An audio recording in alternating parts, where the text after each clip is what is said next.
Hope you guys are doing well. Welcome back. So in this video, I'm going to show you that how you can create an online document on the Bitrix 24 website. So let's get started. So first of all, what we have to do, simply we need to go to our account, and after go to the account, as you can see, you will be able to see the options here. Like this is the online document option. So we have to click on this option, and after clicking on this option, you will be able to see the interface like this. So simply now you have to choose that which type of document you want to create.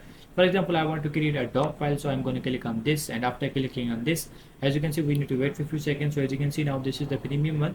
So for that, you have to choose the trial period, or you have to buy this, and after buying this, you will be able to use this. So as you can see, it has an option for the try 15 days free. If you want to, if you are using the trial period, you can also create it. And as you can see, now these all options are provided here. You can manage your all documents, the my drive and the recycle bin. These all options are provided here. So in this way, you can create a document and you can manage your my document option. I hope you guys understand this video that how you can do this. So see you guys in the next video.